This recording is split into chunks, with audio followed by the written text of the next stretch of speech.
Hey loves, welcome back to my channel. Today guys, I'll be checking out this interesting video from Dog in Ezai, and it's titled Joy Behar is shamed. The view host Barfs out Trump VP picks.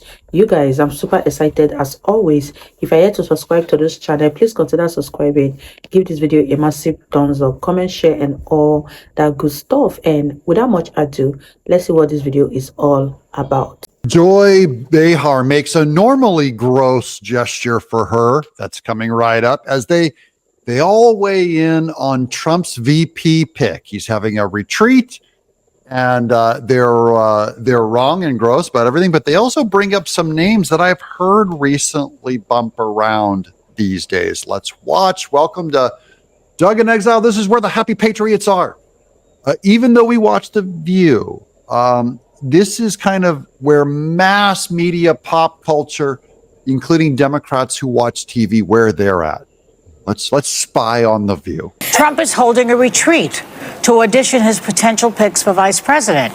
Doug Burgum, Elise Stefanik, Marco Rubio, Tim Scott, J.D. Vance, Byron Donalds. So the one I'm most intrigued by and fearful of in terms of helping Trump's electability is Marco Rubio. So Marco Rubio is a big name that I like a lot too. I think it's also scary. I don't see him getting a lot of traction. I've been hearing Doug Burgum's name this week. Now that's weird because this guy's like boring cardboard. We'll get to the rest of that list, and obviously we've already covered how Kristi Noem is off the list.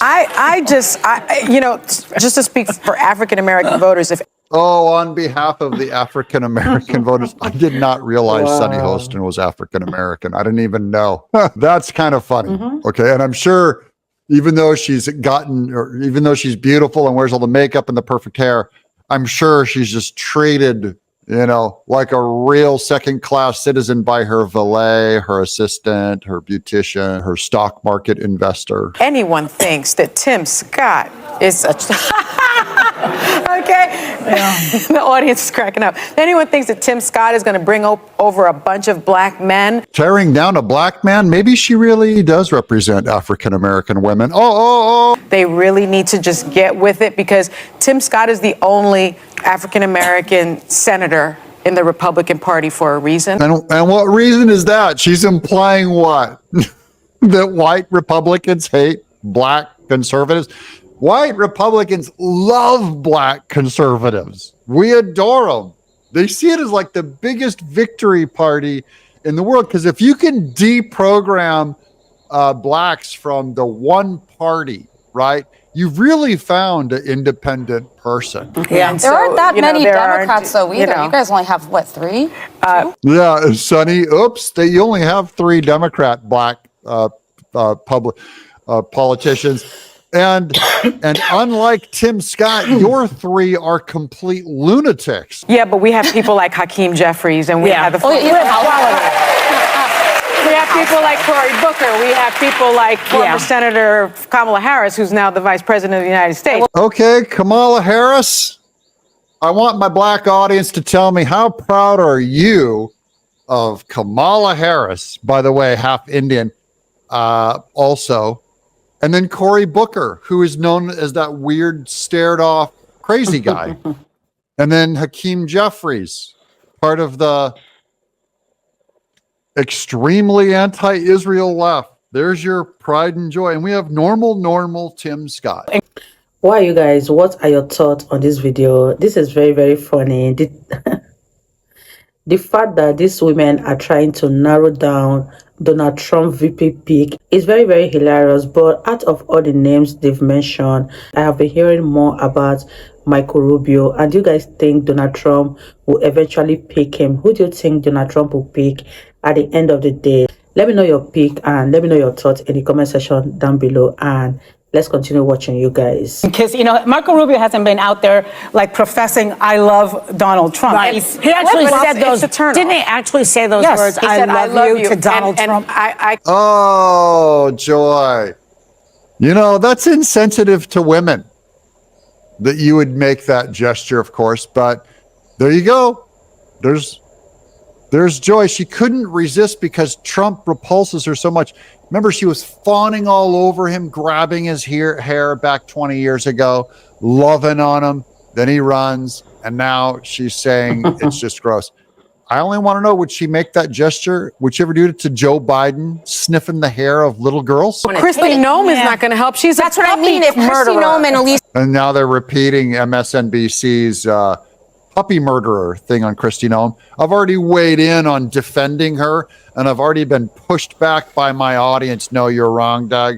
I'm not going to get into it now. I'll only say I disagree with the view that Kristi Noem is a puppy murderer, and maybe you agree with them. January 6th is ingrained in my memory, and it should be ingrained in every single person's memory in the United States of America. Oh, and she gets all angry, going like, we have to ingrain it. See, the problem with having January 6th ingrained in your head is we've watched our campuses erupt with the exact same footage or worse of the Palestinian protests, which is the Democrat Party protesting on the campus. So yeah, we have January 6th footage ingrained in our head. We're seeing it all this week. You know, can I just say wise of Biden to get out and give us somebody's behind that with money. I'm sorry. Who bought those tents, for example? Oh, I definitely. There's two agitators Palestinian rights groups that are actually, until we end Israel, we will not stop. Yeah, it's all astroturfing. They're all calling out Sonny Hostin. Someone paid for this, and they don't like it. But regardless, it's still your party, your Soros people paying for it. It's the same people that opened up the border and paid for that. It's dial-up. By the way, the same people that paid for Black Lives Matter. Same people that pay for all of your protests. There are also anti-protesters that have come in and caused violence to these encampments. Let's not forget. Okay, here comes she would never say the protesters conducted violence. She was only the anti-protesters are the violent ones. That would be either the Jews, which for Sonny making that call out does not surprise me once again, or the patriots, the guys that are wearing the red, white, and blue suspenders going out in the frat boys defending the college, and the Jews. My Christian friends are out there. And she's going, oh, no, they're the violent ones. No, Sonny, you ain't been watching who's being violent. You liar. That part of the story, that part. You know what? There's a lot of parts to the story. Can I just also say this? Let's also remember that these kids that are protesting are kids that grew up with active fire drills. And for them to be subjected to the type of police violence that we are seeing on the nightly news. Okay, I guess the police are violent. Sonny's back to defund the police again. Boy, that was quick. That was quick. They're back on that narrative now of blame the police. Right. I think that, what's his name? Doug Burgum. He should pick him. He's the most boring one. He also has no name recognition. And that's exactly what he's a millionaire, though. He has Doug Burgum is the name I just heard this week. It surprised me. I heard it from my Beltway, Washington, D.C. Republican people. I think they could be wrong on it, but weird that his name came up a whole bunch this week. What do you guys think? Who gets the VP? I'm Doug in exile.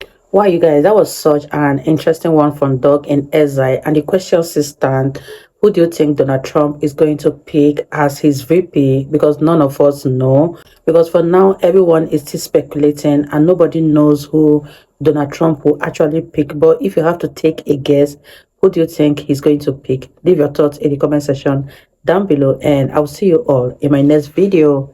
Bye, guys.